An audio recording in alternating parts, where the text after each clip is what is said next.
Hello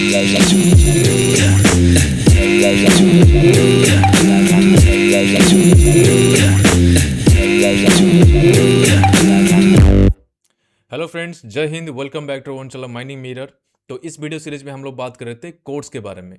तो codes का जो है occupational safety health and working condition code 2020 और occupational safety health and working condition central rule 2026 को हम लोग साइड बाय साइड लेके पढ़ाई कर रहे थे। और अभी तक हम लोग कंप्लीट कर चुके हैं चैप्टर नंबर 5 तक और चैप्टर नंबर 6 का भी पार्ट 1 तक, जिसमें हम लोग बात किए थे। जो लास्ट वीडियो था canteen, washing places, bathing places, locker rooms, lockers, changing rooms, everything.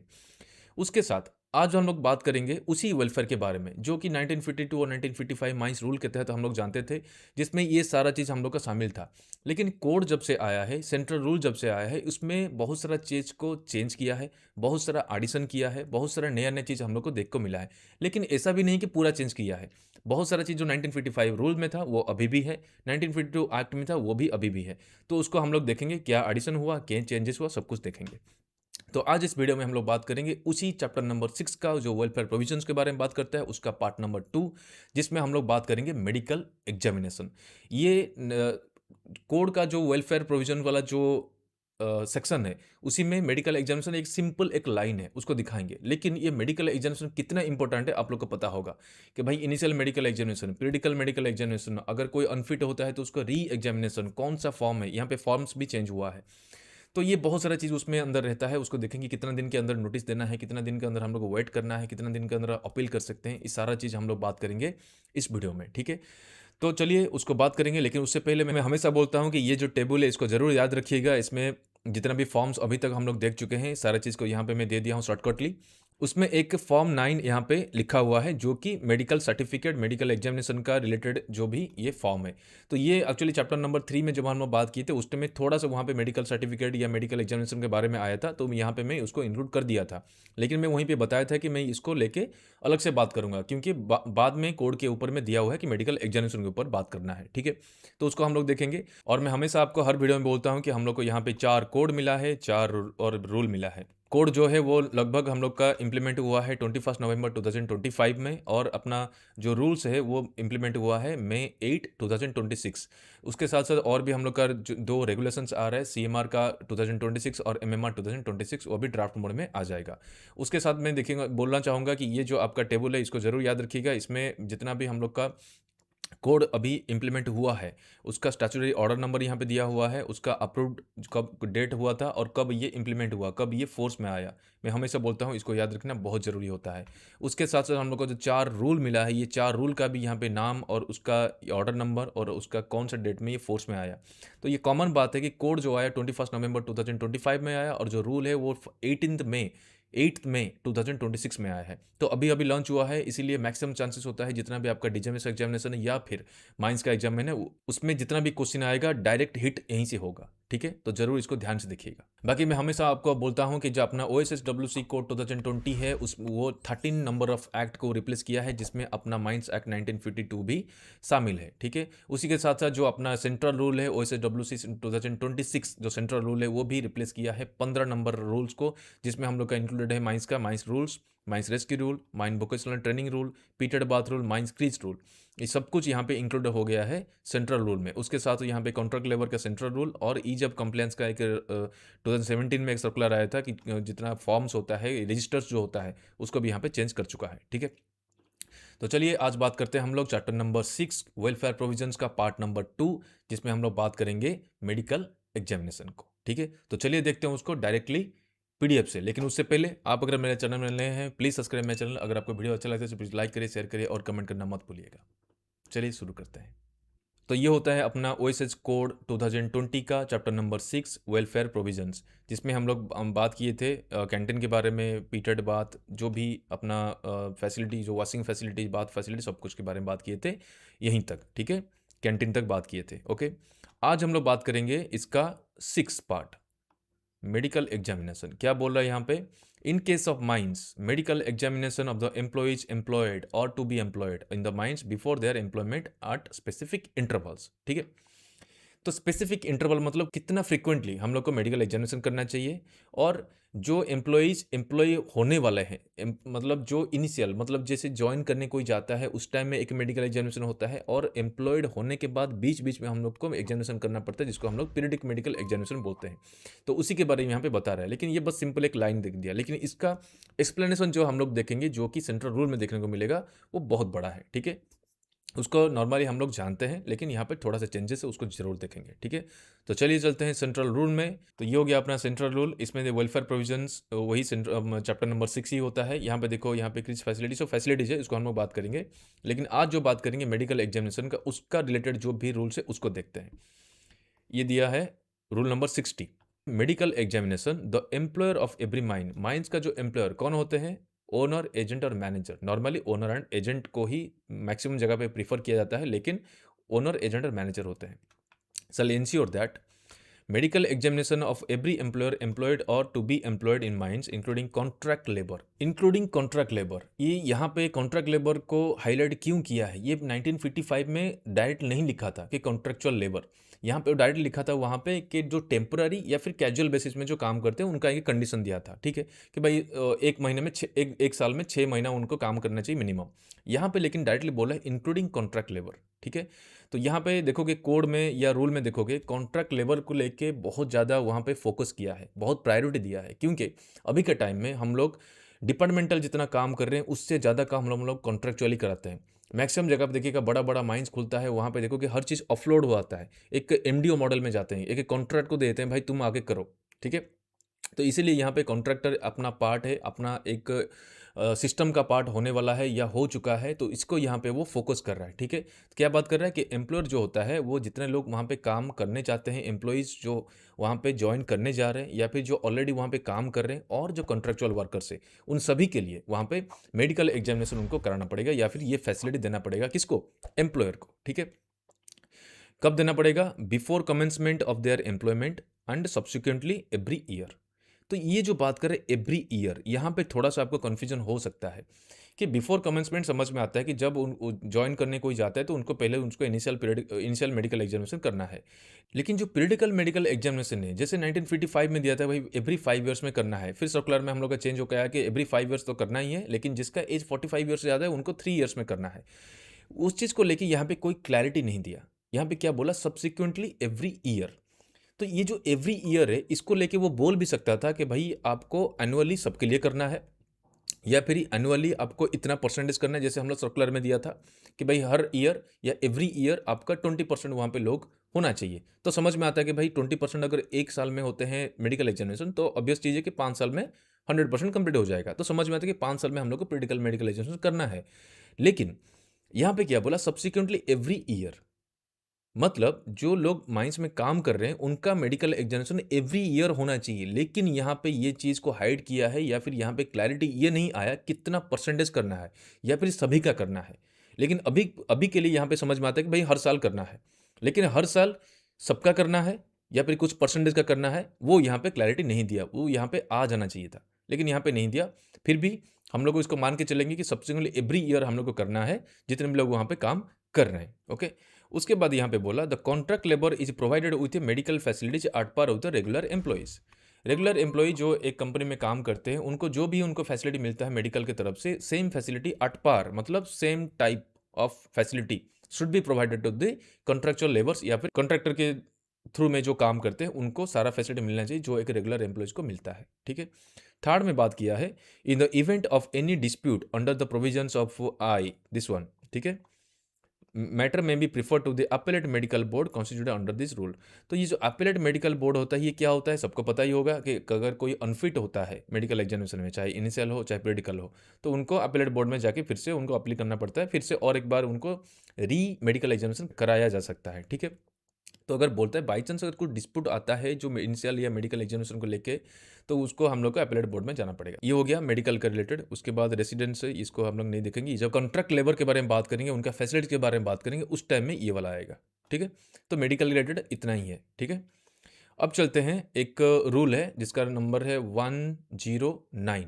ठीक है, वो इंपॉर्टेंट है, सीधा मेडिकल एग्जामिनेशन को वहाँ पे चलते हैं सीधा 208 आगे। ये होता है initial and periodical medical examination in mines. ठीक है, क्या बात कर रहे हैं यहाँ पे, the employer of every mines shell make arrangements. Employer जो होता है माइंस का वो अरेंजमेंट करेंगे, किस चीज़ का अरेंजमेंट करेंगे, इनिशियल मेडिकल एग्जामिनेशन जो ज्वाइन करने जाते हैं, पीरियडिकल मेडिकल एग्जामिनेशन जो ऑलरेडी एम्प्लॉयड हैं। देखो यहाँ पे लिखा है इन्हें एनुअली, एनुअली साल में तो करना ही है, लेकिन कितना करना है वो यहाँ पे कंफर्म नहीं किया। ठीक है, उसके बाद तो medical examination shall be conducted आज फॉर फॉर्म 9। यहाँ पे बता रहा है कि जो मेडिकल एग्जामिनेशन हम लोग करेंगे वो आज फॉर फॉर्म 9 होगा, मतलब जो स्टैंडर्ड दिया हुआ है वो फॉर्म 9 में दिया होता है। ठीक है, तो उसी के अनुसार ही हम लोग करेंगे। Second, the periodical medical examination और द एक्सरे एग्जामिनेशन और बोथ, ठीक है, shall be conducted at frequent intervals if the medical examination authority deems if is necessary to confirm suspect case of dust related disease। अगर medical examination authority को लगता है कि कुछ लोग को यहाँ पे सस्पेक्ट करता है, डाउट होता है कि जो लोग वहाँ पे काम करें उनको कोई डस्ट रिलेटेड डिजीज हो सकता है, तो उनका जो पीरियडिकल मेडिकल एग्जामिनेशन है या फिर उनका जो एक्सरे होता है या फिर दोनों, वो कितना फ्रिक्वेंटली करना है वो डिसाइड कर सकते हैं। वो मोर फ्रिक्वेंट मतलब 6 महीने में एक बार कर सकते हैं वो, या फिर 1 साल में एक बार कर सकते हैं, जो नॉर्मली हम लोग पहले से हम लोग जानते हैं सर्कुलर के थ्रू जो आया था। तो ये होता है क्या क्या उनको देना चाहिए। ठीक है, फैसिलिटी। उसके बाद देखो एग्जामिनेशन अथॉरिटी कौन होता है, सबको पता होता है कि एग्जामिनेशन अथॉरिटी कौन होता है, जो हम लोग का एग्जामिन करता है।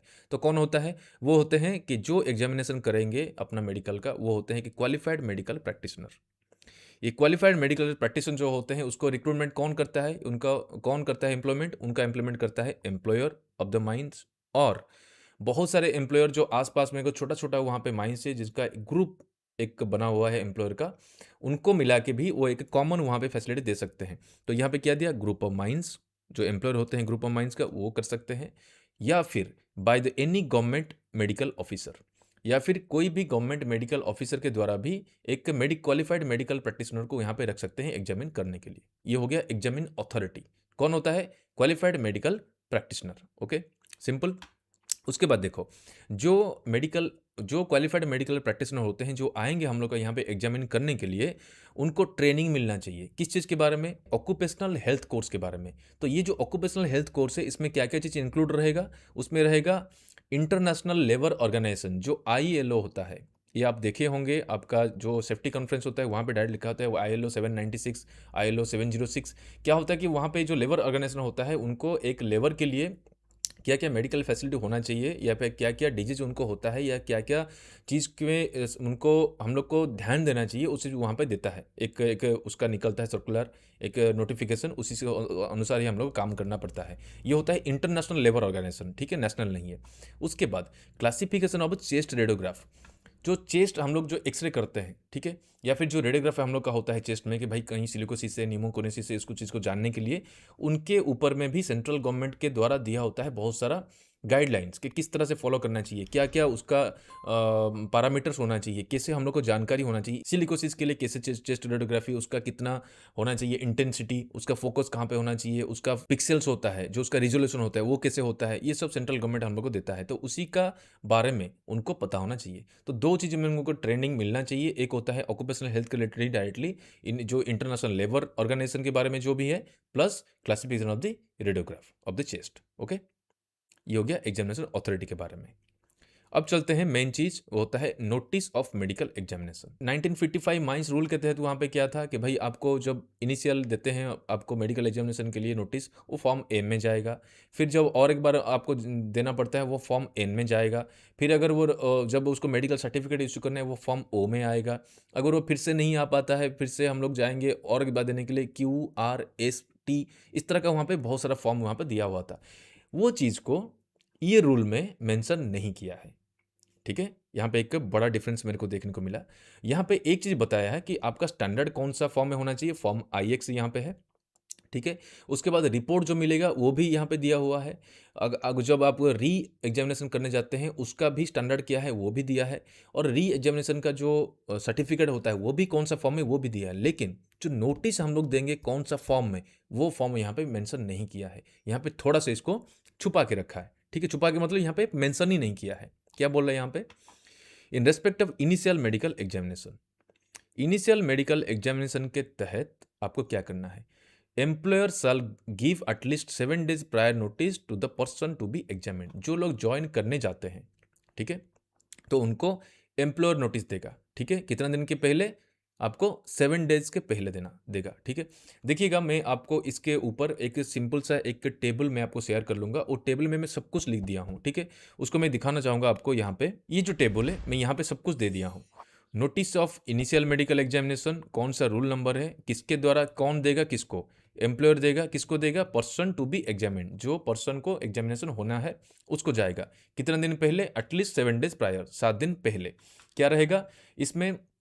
जो भी डिटेल्स है, a copy of every such notice issued shall be sent by the employer to the examination authority, ठीक है। तो यहाँ पे है कि जो नोटिस हम लोग देंगे इनिशियल मेडिकल एग्जामिनेशन के लिए, पर्सन जो ज्वाइन करने जा रहे हैं कोई भी कंपनी में, 7 दिन पहले देंगे। तो वो जो नोटिस है उसका एक कॉपी जाएगा एग्जामिनेशन अथॉरिटी के पास। कौन देगा? एम्प्लॉयर देगा, ठीक है, ध्यान रखना। और वहीं पे देखोगे नीचे में, अगर notice of periodical medical examination, जो ऑलरेडी माइंस में काम कर रहा है, उसका जो नोटिस देगा वो एम्प्लॉयर नहीं देगा, वहाँ पे मैनेजर देगा। किसको देगा? ऑब्वियसली जिसका एग्जामिनेशन होने वाला है। कितना दिन पहले देगा? 20 दिन पहले देगा, ठीक है। और यहाँ पे जो उसका कॉपी, जो कि नोटिस का जो कॉपी होता है, वो जाएगा एम्प्लॉयर के तरफ से जाएगा, किसके पास जाएगा? एग्जामिनेशन अथॉरिटी को जाएगा, ठीक है। और जो पर्सन को एग्जामिनेशन में अपियर होना है उसके पास जाएगा। लेकिन ये दोनों में, इनिशियल मेडिकल एग्जामिनेशन हो चाहे पीरियडिकल मेडिकल एग्जामिनेशन हो, यहाँ पे आपका कौन सा फॉर्म में जाएगा ये चीज़ यहाँ पे नहीं बताया। यहाँ पे क्या लिखा? यहाँ पे लिखा कि भाई ये जो फॉर्म है ये डिसाइड करेगा to be specified by the chief inspector cum facilitator, to be specified by the chief inspector cum facilitator, ठीक है। तो चीफ इंस्पेक्टर कम फैसिलिटेटर, जो पहले हम लोग का चीफ इंस्पेक्टर थे, उनके द्वारा जो भी दिया जाएगा कि कौन सा फॉर्म में देना है वो देंगे। कौन देगा? Chief inspector cum facilitator. तो अभी तक हम लोग को जो फॉर्म एन जो 1955 में था, हो सकता है वही कंटिन्यू रहे, लेकिन यहाँ पे कंफर्म नहीं किया है। वो हो सकता है और एक सर्कुलर में और एक नोटिफिकेशन में चीफ इंस्पेक्टर कम फैसिलिटेटर हम लोग को बताएंगे, ठीक है। तो यहाँ पे इनिशियल मेडिकल एग्जामिनेशन का नोटिफिकेशन देंगे एम्प्लॉयर, किसको देंगे? जो ज्वाइन करने जा रहे हैं 7 दिन से पहले देंगे, और उसका एक कॉपी जाएगा एग्जामिनेशन अथॉरिटी के पास। वहीं पे अगर पीरियडिकल मेडिकल एग्जामिनेशन है, वहाँ पे मैनेजर देगा नोटिस, किसको देगा? जिसको एग्जामिनेशन में आना है। कितना दिन पहले? 20 दिन पहले। लेकिन उसका जो नोटिस का जो कॉपी है वो एम्प्लॉयर देगा, किसको देगा? एग्जामिनेशन अथॉरिटी को, और जो पर्सन को एग्जामिनेशन का अपियर होना है, ठीक है। उसके बाद चलते हैं। A copy of every such notice issued by sent by the employer to the examination authority along with previous medical certificate issued pertaining to the person concerned। यहाँ पे बात कर रहा है जो पीरियडिकल मेडिकल एग्जामिनेशन होता है या फिर जो इनिशियल मेडिकल एग्जामिनेशन होता है, ये दोनों के लिए एम्प्लॉयर क्या करेगा? उसका प्रीवियस जो भी रिकॉर्ड्स है, जो भी मेडिकल सर्टिफिकेट्स होता है, उसको एम्प्लॉयर शेयर करेगा किसके साथ? एग्जामिनेशन अथॉरिटी के साथ। तो यहाँ पे क्वेश्चन आ सकता है, भाई इनिशियल मेडिकल एग्जामिनेशन जो देने आ रहा है उसका प्रीवियस रिकॉर्ड कैसे होगा? उसका आंसर आपको लास्ट में मिलेगा। एक कंडीशन है यहाँ पे, अगर कोई आदमी कोई माइंस में काम कर रहा है, ठीक है, वो माइंस में छोड़ दिया नौकरी और एक माइंस में ज्वाइन करने जा रहा है, तो दूसरा जो माइंस में जा रहा है ज्वाइन करने के लिए, उसके लिए वो तो इनिशियल मेडिकल एग्जामिनेशन ही होगा। लेकिन वहाँ पे एम्प्लॉयर क्या करेगा? वो क्या करेगा? प्रीवियस जो माइंस में वो काम कर रहा था, उससे वो उसका मेडिकल एग्जामिनेशन का जो रिपोर्ट है, उसका जो रिकॉर्ड्स है, उसको मांग सकता है। तो यहाँ पे बात वहीं पे आएगा कि जो एम्प्लॉयर होता है, जैसे ही वो दूसरा माइंस से उसका रिकॉर्ड निकाल के लाया, तो वो सेकंड माइंस ओनर का या फिर एम्प्लॉयर का ये ड्यूटी होगा कि ये जो भी रिकॉर्ड है वो बताएगा किसको? एग्जामिनेशन अथॉरिटी को। तो समझ में आया? इनिशियल हो चाहे पीरियडिकल मेडिकल एग्जामिनेशन हो, एम्प्लॉयर का ये ड्यूटी रहेगा कि जो भी उसका मेडिकल सर्टिफिकेट से प्रीवियसली उसको शेयर करेगा एग्जामिनेशन अथॉरिटी के पास। ओके, तो यहाँ पे क्या हुआ? तो एम्प्लॉयर का ही ड्यूटी है कि जो माइंस में काम कर रहा है, अगर उसको पीरियडिकल मेडिकल एग्जामिनेशन जाना है, तो उसका पहले जो भी पीरियडिकल मेडिकल एग्जामिनेशन किया होगा उसका रिकॉर्ड वो शेयर करेगा एग्जामिनेशन अथॉरिटी के साथ।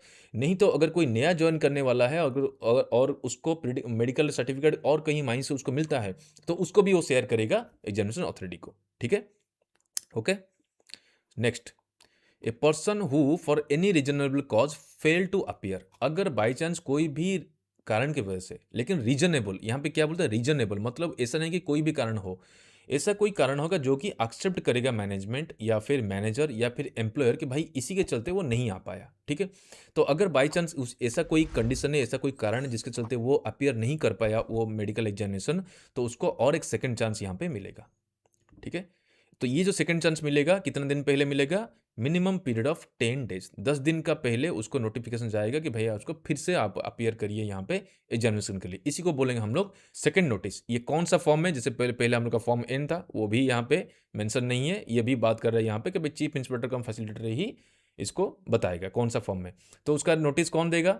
मैनेजर देगा, और एक एक कॉपी जाएगा किसके पास? मैनेजर ही सेंड करेगा टू द एग्जामिनेशन अथॉरिटी।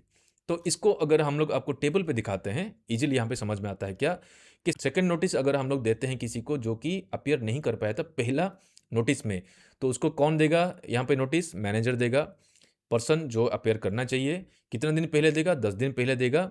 और उसका जो कॉपी रहेगा उस नोटिस का, वो पहले एम्प्लॉयर देता था। ठीक है, पहले देखोगे इनिशियल में देखोगे यहाँ पे एम्प्लॉयर है, यहाँ पे एम्प्लॉयर है, यहाँ भी एम्प्लॉयर है। लेकिन जब कोई सेकेंड टाइम आता है उसका नोटिस देगा, कॉपी जो देगा उसका नोटिस का मैनेजर देगा। किसको देगा? एग्जामिनेशन अथॉरिटी को देगा। कौन सा फॉर्म में? कोई यहाँ पे मेंशन नहीं है। तो फॉर्म एम, फॉर्म एन हो सकता है यहाँ पे इंप्लीमेंट हो, बाद में हम लोग को पता चलेगा, लेकिन अभी कोई क्लैरिटी नहीं है। ओके, अब चलो 5 नंबर में यहाँ पे बोलता है जो एग्जामिनेशन अथॉरिटी है, जो कि क्वालिफाइड मेडिकल प्रैक्टिशनर जो होता है, जो कि हम लोग का एग्जामिन करता है मेडिकल एग्जामिनेशन का, वो क्या करेगा? मैनेजर को नोटिफाई करेगा या फिर इन्फॉर्म करेगा। क्या इन्फॉर्म करेगा? अगर सेकेंड नोटिस देने के बाद अगर वो आदमी एग्जामिनेशन में नहीं आता है मेडिकल एग्जामिनेशन में, तो विद इन 1 वीक, 7 दिन के अंदर वो क्या करेगा? किसको इन्फॉर्म करेगा? मैनेजर को। ठीक है, तो यहाँ पे क्या बोल रहा है कि एग्जामिनेशन अथॉरिटी मैनेजर को इन्फॉर्म करेगा 7 दिन के अंदर। वो 7 दिन कब से होता है? जब से उसका सेट हुआ है, जो दिन उसका सेट हुआ है रीअपियर करने के लिए, उसी दिन से 7 दिन के अंदर वो मैनेजर को इन्फॉर्म करेगा कि वो बंदा जिसको सेकंड नोटिस मिला था आने के लिए, वो आया है या नहीं आया है। अगर आया है तब भी उसको बताना है, अगर नहीं आया है तब भी उसको बताना है। ठीक है, इसको भी मैं यहाँ पे टेबल पे रख दिया हूँ, आपको इजीली समझ में आएगा। इन्फॉर्म हो the concern person appeared in the second exam और नॉट। कौन देगा? एग्जामिनेशन अथॉरिटी देगा। किसको इन्फॉर्म करेगा? मैनेजर को करेगा। कितने टाइम के अंदर करेगा? Within 1 week. जो फॉर्मेट जो है, कौन सा फॉर्म, ऐसा कोई फॉर्मेट है या जो भी है, वैसा कुछ नहीं दिया है। ठीक है, तो अभी तक हम लोग को ये पता चला कि भाई नोटिस कैसे हम लोग को देते हैं या फिर इन्फॉर्म कैसे करते हैं। ओके, अब चलते हैं रूल नंबर 112, 112।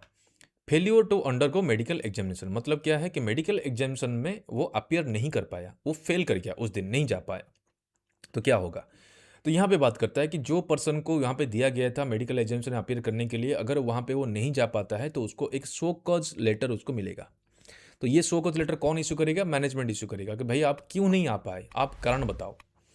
तो वो जो शो कॉज लेटर मिलेगा, उसमें लेटर में एक टाइम लिमिट दिया होगा कि इतने टाइम के अंदर आपको रिप्लाई करना है। वो टाइम लिमिट कितना होगा वो यहाँ पे स्पेसिफाई नहीं किया है, वो दिया है सीधा मैनेजमेंट के ऊपर कि भाई उसका डिस्क्रिप्शन में दे दिया कि notice within the time specified therein. जो भी टाइम वो पीरियड वहाँ पे स्पेसिफाई करेंगे उतने टाइम के अंदर उसको शो कॉज लेटर का आंसर देना है कि भाई क्यों नहीं आए थे। अगर उसका कारण एक्सेप्टेबल होता है, सेटिस्फैक्ट्री होता है, तो उसको और एक चांस मिलेगा। तो ये इनिशियल मेडिकल एग्जामिनेशन में नहीं आए, या फिर क्रिटिकल मेडिकल एग्जामिनेशन में नहीं आए, या फिर सेकेंड नोटिस का देने के बाद भी अगर नहीं आता है, तब भी ये अप्लीकेबल होगा। उसको और एक चांस उसको मिलेगा अगर वो सेटिस्फाइड होता है कारण को लेके। लेकिन अगर वो कारण जो भी बताएगा अगर वो सेटिस्फाइड नहीं हुआ, इफ़ नॉट फाउंड सेटिस्फैक्टरी, तो उसका सर्विस वहाँ पे टर्मिनेट हो सकता है। ठीक है, मैनेजमेंट कर सकता है। ओके, ये चीज़ को भी यहाँ पे टेबल में मैं दे दिया हूँ, आपको दिक्कत नहीं होगा। उसका हम पिक्चर दे देंगे, उसको स्क्रीनशॉट मार के रख लीजिएगा। ओके, उसके बाद चलते हैं 113 standard under report of medical examination में बता दिया था कि स्टैंडर्ड जो होता है वो फॉर्म 9 के तहत होता है, चाहे इनिशियल मेडिकल एग्जामिनेशन हो चाहे क्रिटिकल मेडिकल एग्जामिनेशन हो, दोनों का स्टैंडर्ड फॉर्म नंबर 9 जो होता है उसमें दिया हुआ है। ठीक है, उसके बाद जो मेडिकल सर्टिफिकेट जो होता है, जो रिपोर्ट होता है, वो भी आता है फॉर्म IX में। तो सोच के देखो कि फॉर्म 9 जो होता है इसमें सब कुछ कॉमन ले लिया, मतलब एक ही जगह पे सब कुछ ले लिया, भाई किसी को कहीं जाना नहीं है।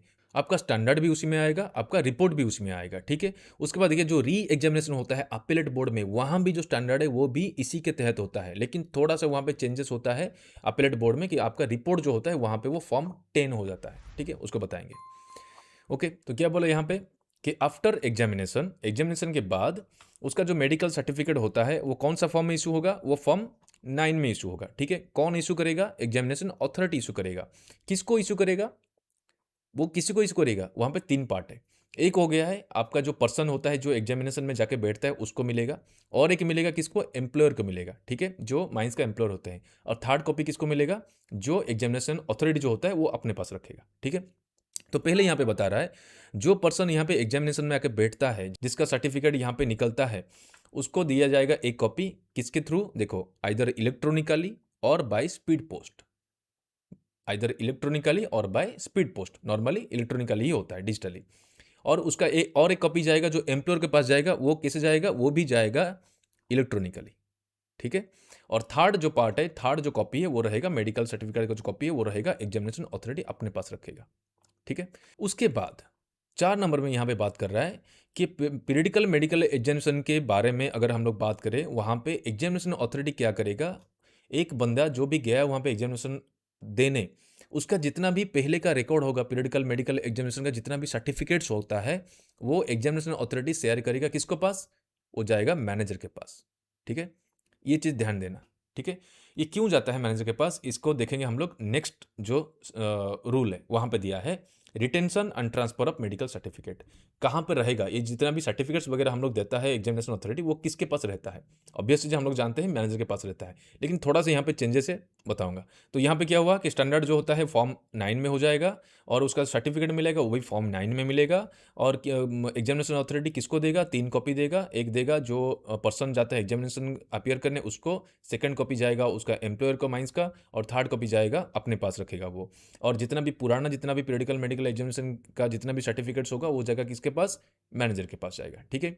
अब देखो यहाँ पे बात कर रहे हैं कि जितना भी मेडिकल रिकॉर्ड्स होता है, all medical examination records with medical history and job details to be depict occupational exposure profile person shall be retained in the possession of the manager of mine as long as the person is employed for a and for a period of 5 years thereafter।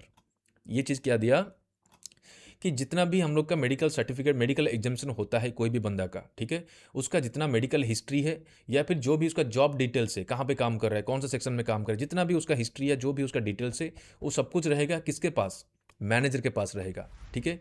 कब तक रहेगा, जब तक वो आदमी वहाँ पे काम कर रहा है उस माइंस में, और उसके बाद भी अगर वो चला भी जाता है उसके बाद भी 5 साल तक, 5 ईयर्स तक, उसके बाद से 5 साल तक मैनेजर के पास वो रहना चाहिए वो सर्टिफिकेट या फिर उसका कॉपी, ठीक है। ये हो गया एक चीज़ यहाँ पे, एक इम्पोर्टेंट चीज़। उसके बाद मैं आपको बताया था एक बार कि अगर कोई बंदा कोई माइंस छोड़ के कोई दूसरा माइंस ज्वाइन करने जाता है तो उसका जो एम्प्लॉयर होता है वो पुराने वाले जो मैनेजर होते हैं उनसे उसका जितना भी सर्टिफिकेट्स होता है उस बंदे का उसको मंगा सकता है। वही चीज़ यहाँ पे मेंशन किया, a manager of the mine where such person is or was employed shall, if so requested by the manager of any other mine where the person is to be employed, send all medical certificates with respect to such person। ठीक है, जितना भी certificate वो अपना भेज सकता है, okay. उसके बाद सेकंड बात कर रहा है, अगर कोई एग्जामिनेशन अथॉरिटी मतलब जो क्वालिफाइड मेडिकल प्रैक्टिशनर होता है, बाई चांस अगर वो ट्रांसफ़र हो गया या फिर नौकरी छोड़ के चला गया, अगर उसको रिलीज़ हम लोग कर देते हैं उस माइंस से, ठीक है, तो रिलीज़ होने से पहले जितना भी उसका रिकॉर्ड होता है मेडिकल रिकॉर्ड्स, ठीक है, वो सारा रिकॉर्ड एग्जामिनेशन अथॉरिटी किसके अंडर में या किसके रिस्पॉन्सिबिलिटी में दे देगा, वो आएगा मैनेजर, ठीक है। तो कोई भी मेडिकल प्रैक्टिशनर जैसे ही कहीं से रिलीव होता है कोई जगह से, तो जितना भी उसका रिकॉर्ड है वो सबको दे देगा किसको, मैनेजर को, ओके। ये हो गया इसका रिटेंशन वाला।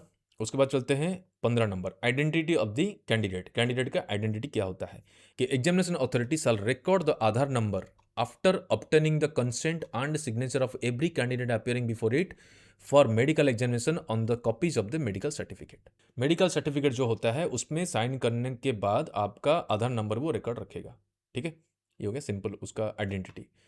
उसके बाद चलते हैं मेडिकल एग्जामिनेशन फॉर ओमेन। तो ये चीज़ हम लोग को पता है कि कभी भी कोई ओमेन का अगर मेडिकल एग्जामिनेशन करना है तो वहाँ पे वो नॉर्मली होना चाहिए एक फीमेल क्वालिफाइड मेडिकल प्रैक्टिशनर के हाथों। अगर वो नहीं होता है, कोई मेल कोई प्रैक्टिशनर है, तो वहाँ पे एक ओमेन होना चाहिए। देखो ये चीज़ अनदर ओमेन, यहाँ पे ये चीज़ मेंशन नहीं किया कि भाई अनदर ओमेन नर्स या फिर अनदर ओमेन प्रैक्टिशनर और एनी अनदर कंपाउंडर कोई भी होता है, वो नहीं बताया। बोला कि in presence of another woman, वो कोई भी हो सकता है, आपका रिलेटिव हो सकते हैं, आपका दोस्त हो सकते हैं, या फिर कोई नर्स अगर है वो भी हो सकता है। तो ये चीज़ यहाँ पे मेंशन नहीं किया तो अच्छी बात है, ठीक है। तो ये हो गया medical examination of the woman. उसके बाद देखो अपील फॉर री एग्जामिनेशन। ये अपील जो होता है, अपील मतलब होता है कहीं अगर कोई फेल करता है, जब वो प्ली लगाता है, मतलब मैं अपना दुखोड़ा किसको बता रहा हूँ, उसी को बोलते हैं अपील, ठीक है? तो यहाँ पे अपील करेगा री एग्जामिनेशन के लिए, ठीक है? उसके बारे में बात करें जिसमें आता है appellate medical board. Whereas a result क्या बता रहा है यहाँ पे, चाहे इनिशियल मेडिकल एग्जामिनेशन हो या फिर पीरियडिकल मेडिकल एग्जामिनेशन हो, कोई भी एग्जामिनेशन में अगर कोई बंदा डिक्लेयर्ड हो गया unfit, if declared unfit for employment in mines, mines में काम करने के लिए वो अनफिट डिक्लेयर हो गया, तो जैसे ही उसको सर्टिफिकेट मिलता है कि भाई आप अभी अनफिट हो, वहाँ से 30 दिन के अंदर विद इन 30 डेज वो फाइल करेगा एक अपील। किसको फाइल करेगा? एम्प्लॉयर को।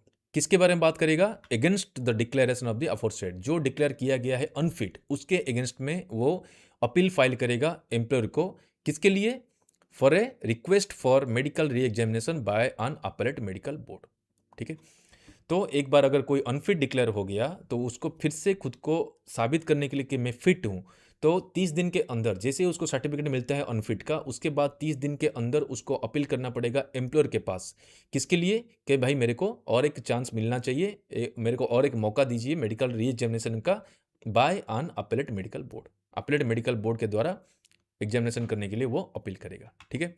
Second, the employer in case of initial medical examination and manager in case of physical medical examination shall forward the appeal to the convener of the appellate medical board within 15 days of the receipt of the appeal।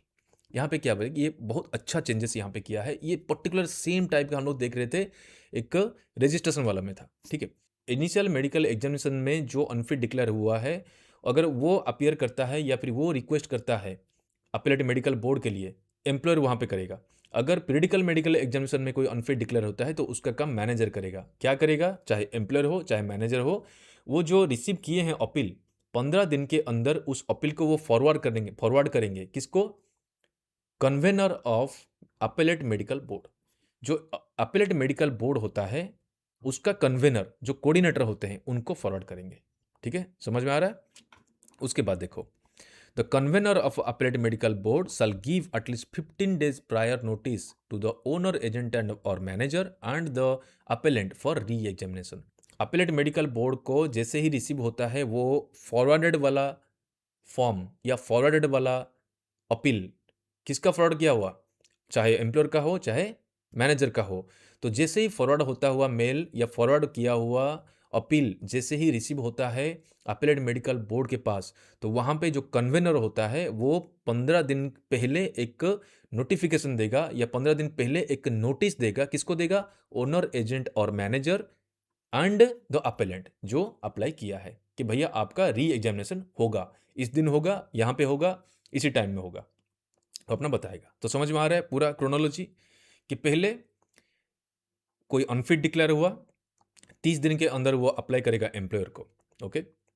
Employer हो या फिर manager हो, employer होगा initial medical examination के लिए और manager होगा periodical medical examination के लिए। वो क्या करेंगे? जैसे ही रिसीव होता है अपील, 15 दिन के अंदर उसको फॉरवर्ड करेंगे कन्वेनर को। किसका कन्वेनर? अपीलेट मेडिकल बोर्ड का कन्वेनर। जैसे ही रिसीव होता है मेडिकल बोर्ड में, तो वो कन्वेनर क्या करेगा? उसी बेसिस में 15 दिन पहले वो नोटिस देगा किसको? ओनर, एजेंट और मैनेजर को एंड अपीलेंट, जो पर्सन को जिसको री एग्जामिनेशन में अपियर होना है, उसको नोटिस देगा भाई आपका री एग्जामिनेशन होने वाला है, ठीक है?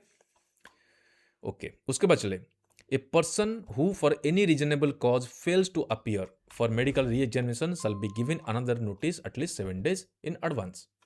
सेम टाइप का है कि अगर वो सेकेंड जो री एग्जामिनेशन के लिए जो उनको दिया गया नोटिस, अगर उसमें वो नहीं आ पाता है, ठीक है, तो उसको और एक नोटिस मिलेगा, सेकेंड नोटिस जिसको बोलेंगे, second notice for re examination.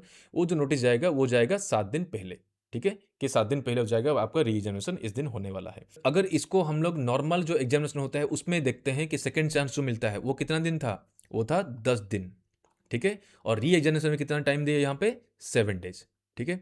या इसको भी मैं टेबल पे लेके आ गया हूँ, आपको दिक्कत नहीं होगा। 7 days नोटिस, ठीक है, अपलेंट को मिलेगा 7 दिन पहले, ठीक है? उसके बाद देखो हाँ, ये जो फीस होता है, जो री एग्जामिनेशन का जो फीस होता है अपीलेट मेडिकल बोर्ड का, वो अपीलेंट ही करेगा, ठीक है? मतलब जिसको जो अप्लाई कर रहा है, जो अपील कर रहा है, वही खर्चा करेगा। और मेडिकल एग्जामिनेशन कैसे होगा, माने किस प्रोसीजर में होगा, कौन सा स्टैंडर्ड फिक्स करना है, जो भी है वो सब फिक्स कौन करेगा, वो अपेलेट मेडिकल बोर्ड ही करेगा। सिंपल चीज़ है। अगर जो अपेलेंट होता है, जो फिर से जा रहा है री एग्जामिनेशन कराने के लिए खुद का, तो पहले वो खर्चा करेगा। लेकिन अगर वो री एग्जामिनेशन में अपेलेट मेडिकल बोर्ड के द्वारा वो फिट डिक्लेयर हो गया, तो भाई उसका जितना भी होता है उसको रीएम्बर्स किया जाएगा। ठीक है, सारा पैसा उसको मिल जाएगा। ये पहले भी हम लोग जानते थे। कौन देगा? एम्प्लॉयर ही देगा। ओके, उसके बाद चलते हैं 118 rule, constitution of the appellate medical board. तो ये मेडिकल अपीलेट मेडिकल बोर्ड जो होते हैं उसमें कौन कौन लोग रहते हैं। ठीक है, देखो, ये जो मेडिकल एग्जामिनेशन हम लोग को री एग्जामिनेशन करने के लिए जो अपीलेट मेडिकल बोर्ड होता है, वो एक्चुअली कॉन्स्टिट्यूट कौन करता है, कौन बनाता है? उसको बनाता है सेंट्रल गवर्नमेंट। ठीक है, तो सेंट्रल गवर्नमेंट ही बनाता है। तो कैसे बनाता है, कौन कौन लोग रहेंगे वहाँ पे? एक पहला चीज़, जो कन्वेनर, जो कोऑर्डिनेट करता है ये सब चीज़ करने के लिए, वो होता है एक इंस्पेक्टर कम फैसिलिटेटर। ठीक है, वो रहेगा कन्वेनर। ठीक है, उसके बाद उसके साथ और कौन रहेंगे बोर्ड में? दो क्वालिफाइड मेडिकल प्रैक्टिशनर रहेंगे। कौन सा मेडिसिनल सिस्टम में? एलोपैथिक मेडिसिनल सिस्टम, उसमें रहेंगे। एलोपैथिक मेडिसिनल सिस्टम में दो बंदे रहेंगे। वो तो एलोपैथिक में मेडिसिन में उनका होना चाहिए, जो भी उनका एलिजिबिलिटी है। उसके साथों साथ वो होना चाहिए एम्प्लॉयमेंट ऑफ द स्टेट और सेंट्रल गवर्नमेंट आज notified by the chief inspector cum facilitator. मतलब वो जो काम कर रहे होंगे वो आइदर स्टेट गवर्नमेंट के अंडर कर रहे होंगे या फिर सेंट्रल गवर्नमेंट के अंडर कर रहे होंगे, और उनको नॉमिनेट कौन करेगा? Chief inspector cum facilitator. ठीक है, ये हो गया है अपीलेट मेडिकल बोर्ड। एक कन्वेनर है जो इंस्पेक्टर कम फैसिलिटेटर होता है, और दो मेडिकल प्रैक्टिशनर होते हैं जिनको एलोपैथिक पता होगा, प्लस वो स्टेट गवर्नमेंट में काम कर रहे होंगे या फिर सेंट्रल गवर्नमेंट में काम कर रहे होंगे, और नॉमिनेट कौन करेगा? Chief inspector cum facilitator. ठीक है, उसके बाद यहाँ पे और एक चीज़ दिया है, जो कन्वेनर होता है। कन्वेनर कौन होता है? Inspector cum facilitator. अगर उसको लगता है कि मुझे यहाँ पे कोई स्पेशलिस्ट को बैठाना भी जरूरी है, तो वहाँ पे वो कोई भी मेडिकल स्पेशलिस्ट जो होता है उनको वहाँ पे बैठा सकता है उसी अपीलेट बोर्ड में। ठीक है, ये हो गया कॉन्स्टिट्यूशन कैसे होता है। ओके, उसके बाद है कि भाई स्टैंडर्ड क्या होता है। Standard under report of medical re examination by the appellate medical board, जैसे हम लोग को पहले भी था, यहाँ भी था, जैसे मैं बताया था पहले कि स्टैंडर्ड जो होता है वो था फॉर्म IX फॉर्म 9, वो भी यहाँ भी वही है फॉर्म 9। चाहे इनिशियल हो चाहे क्रिटिकल मेडिकल एग्जामिनेशन का कोई भी री एग्जामिनेशन हो रहा है वहाँ पे, वो फॉर्म 9 ही रहेगा। लेकिन जो सर्टिफिकेट मिलेगा री एग्जामिनेशन के बाद, वो मैं बताया था फॉर्म 10, यहाँ भी है form 10। Shall be issued to the manager of the mine and to the appellant. तो ये जो फॉर्म 10 है, पहले जो हम लोग को मेडिकल सर्टिफिकेट मिलता वो फॉर्म 9 में ही मिलता था। वो किसको दिया था? 3 था वहाँ पे। एक होता है जो पर्सन एग्जामिनेशन हुआ है, और एक होता है एम्प्लॉयर को, और एक होता है खुद के पास रहता है। यहाँ पे क्या होता है, ये जो री एग्जामिनेशन होता है ये रहता है फॉर्म X में। वो एग्जामिनेशन जो अपेलेंट मेडिकल बोर्ड किसको देता है? ये देता है मैनेजर को देता है, और जो बंदा एग्जामिनेशन जिसका हुआ है। तो यहाँ पे एम्प्लॉयर नहीं है, ठीक है, यहाँ पे मैनेजर को जाता है। तो पीरियडिकल मेडिकल एग्जामिनेशन का जितना भी केसेस होता है, ये सबको मैनेजर के अंडर में आता है।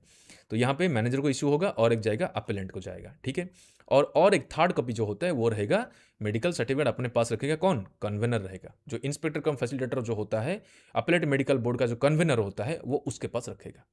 ठीक है, तो यहाँ पे और एक फॉर्म मिल गया फॉर्म 10। अब चलते हैं रूल नंबर 120 में। क्या है? Unfit persons not to be employed. Unfit persons, ठीक है, माइंस में काम नहीं कर पाएंगे। किसके बारे में बात कर रहे हैं यहाँ पे? चाहे इनिशियल मेडिकल एग्जामिनेशन हो, चाहे पीरियडिकल मेडिकल एग्जामिनेशन हो, या फिर चाहे मेडिकल री एग्जामिनेशन हो अपीलेट मेडिकल बोर्ड के द्वारा, अगर कोई बंदा अनफिट डिक्लेयर होता है तो वो माइंस में काम नहीं कर सकता है। ऑब्वियस चीज़ है, लेकिन वहाँ पे एक चांस मिलता है उसको कि भाई वो अपील कर सकता है, तो उसको अपील करना है। अगर अपील नहीं किया तो वो जाएगा। ठीक है, लेकिन अगर वो अपील करता है 30 डेज के अंदर, तब उसका फिर से कंसिडर किया जा सकता है या फिर री एग्जामिनेशन किया जा सकता है। लेकिन ये जो 30 डेज अगर एक्सपायर कर गया, तो 30 डेज उसको टाइम लिमिट है, अगर 30 दिन वो पार कर गया उसके बाद अपील करेगा तो वो एक्सेप्ट नहीं होगा। तो 30 दिन पहले उसको अपील करना है। अगर वो अपील नहीं किया, 30 दिन पार हो गया, तो वो गया।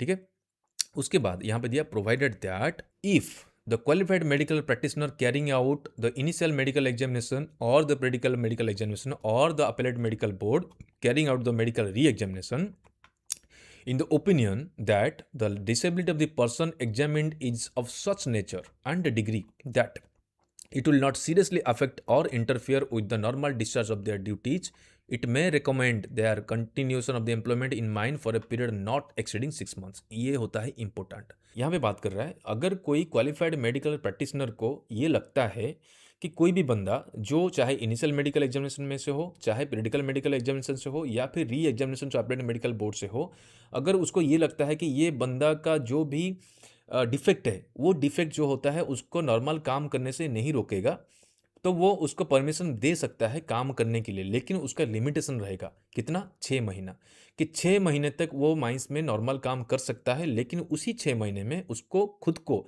फिट डिक्लेयर करना है। कैसे करेगा, तो 6 महीने के अंदर वो खुद को ठीक करेगा, और जैसे 6 महीना कंप्लीट होता है वो जाके फिर से अपियर होगा कहाँ पे, मेडिकल एग्जामिनेशन के लिए। तो मेडिकल एग्जामिनेशन में अगर वो फिट डिक्लेयर हो गया तो ओके, वो कंटिन्यू कर सकता है, लेकिन अगर अनफिट डिक्लेयर हो गया फिर से, तो वहाँ पे कोई चांस नहीं है, उसका टर्मिनेशन तय है। ठीक है, तो ये चीज़ को थोड़ा सा ध्यान देना। तो 6 महीने तक वो बंदा अगर थोड़ा सा भी उसका डिफेक्ट है तो वो मेडिकल प्रैक्टिशनर का जो भी ओपिनियन रहेगा या फिर जो भी उसका रिटन कंसेंट रहेगा उसके तहत वो 6 महीने तक काम कर सकता है, लेकिन उसके बाद उसको प्रूफ करना पड़ेगा कि मैं फिट हूँ। Okay, lastly cost of medical examination, obvious चीज़ है, एम्प्लॉयर ही बियर करता है, लेकिन एम्प्लॉयर किसको बियर नहीं करेगा, जो री एग्जामिनेशन होता है। ठीक है, री एग्जामिनेशन में बियर नहीं करेगा जब तक वो फिट डिक्लेयर नहीं होता है। अगर अनफिट डिक्लेयर्ड हो गया तो भाई उसी का पैसा, वो अपेलेंट जो अप्लाई किया होगा उसी का पैसा जाएगा। अगर वो फिट डिक्लेयर हो गया तो भाई उसको रिइम्बर्स हो जाएगा, एम्प्लॉयर उसको फिर से बियर करेगा। तो नॉर्मल चीज़ क्या है कि एम्प्लॉयर ही ये चीज़ को बियर करेगा। तो यही आता है वेलफेयर फैसिलिटी में, कि एम्प्लॉयर सब कुछ बियर करेगा जो आपका मेडिकल एग्जामिनेशन होता है। ठीक है, तो ये देख रहे हो ना यहाँ पे कितना सारा चीज़ है, यहाँ पे जो चीज़ हम लोग को याद रखना है या अच्छे से उसको ध्यान रखना है और अच्छे से इसको समझना है। एक जस्ट एक हिस्ट्री टाइप का है। ठीक है, स्टेप बाय स्टेप इसको याद रखिएगा। ओके, तो ये सारा चीज़ मैं इस टेबल पे दे दिया हूँ, तो ये टेबल मैं शेयर कर दूंगा आपके साथ, तो इसको ज़रूर रख लीजिएगा। तो ये हो गया अपना मेडिकल एग्जामिनेशन का जितना भी चीज़ है, कैसे होता है, नोटिस कैसे जाता है, कौन सा फॉर्म में जाएगा, वो चीज़ यहाँ मेंशन नहीं किया है, हो सकता है बाद में आए या फिर वही फॉर्म एन फॉर्म एम सब कुछ वही रहे, वो देखेंगे बाद में अगर कुछ नोटिफिकेशन आता है तो। बाकी यहाँ पे जो री एग्जामिनेशन, जो नोटिफिकेशन, जो अपील, सब कुछ यहाँ पे हम लोग कवर किए। और यहाँ पे दो फॉर्म हम लोग को मिला, एक होता है फॉर्म 9 और होता है फॉर्म 10। फॉर्म 9 होता है सबके लिए, स्टैंडर्ड वही है, उसका सर्टिफिकेट जो इशू होता है मेडिकल सर्टिफिकेट वो भी वही है। अप्लाइड मेडिकल बोर्ड के द्वारा भी जो सर्टिफिकेट इशू होगा वो खाली चेंज हुआ है, वो होता है फॉर्म 10। ठीक है, बाकी फॉर्म 9 में सब कुछ है। ओके, तो यहाँ पे पी और P1 का कोई कन्फ्यूजन नहीं है कि इनिशियल के लिए P1 है और मेडिकल के लिए फॉर्म P है, वो नहीं है, एक ही फॉर्म में सब कुछ लेके आ गया। ये अच्छी बात है कि कोई कन्फ्यूजन नहीं होगा। ओके, तो फ्रेंड्स ये हो गया मेडिकल एग्जामिनेशन के बारे में। मैं पूरा कोशिश किया आपको थोड़ा सा जितना भी मेरे को समझ में आता है सब कुछ आपको समझाने के लिए। आई होप कि ये वीडियो आपको हेल्प करे सारा चीज़ को समझने के लिए, अच्छे से याद रखने के लिए और आपका एग्जामिनेशन के लिए। ठीक है, तो फ्रेंड्स मिलते हैं अगला वीडियो में उसी चैप्टर नंबर 6 का वेलफेयर फैसिलिटीज़ को लेके, उसी का और एक रहेगा first aid and ambulance room. जो फास्ट एड रूम था पहले, first station first aid room, यहाँ पे फास्ट एड का फैसिलिटी और एम्बुलेंस रूम करके एक नया चीज़ आया है, और इतना सारा चीज़ है वहाँ पे, अच्छा लगेगा, बहुत मजा आएगा। ठीक है, तो मिलते हैं अगला वीडियो में। अगर आपको वीडियो अच्छा लगे प्लीज़ लाइक करें, शेयर करें, कमेंट करना मत भूलिएगा। मिलते हैं अगला वीडियो में, तब तक के लिए स्टे सेफ, स्टे हेल्दी। जय हिंद।